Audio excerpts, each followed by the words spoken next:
এই ছোট্ট একটা মেশিন দিয়েও এখন টি শার্টের বিজনেস শুরু করা সম্ভব হয়। হ্যাঁ, একদমই ঠিক শুনছেন।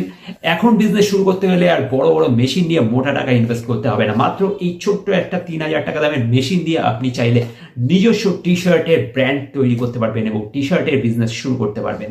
তো কিভাবে, চলুন একটা এই মেশিনের ডেমো আপনাদের দেখানো যাক। এই দেখছেন ছোট্ট একটা মেশিন, এবং এই মেশিন দিয়ে আপনি কিন্তু প্রিন্ট করতে পারবেন এই ধরনের টি শার্ট। এই দেখছেন মেশিনটা, এবং চলুন এবার একটা প্রিন্ট করে আপনাদের দেখাবো কিভাবে এই মেশিনটা কাজ করে।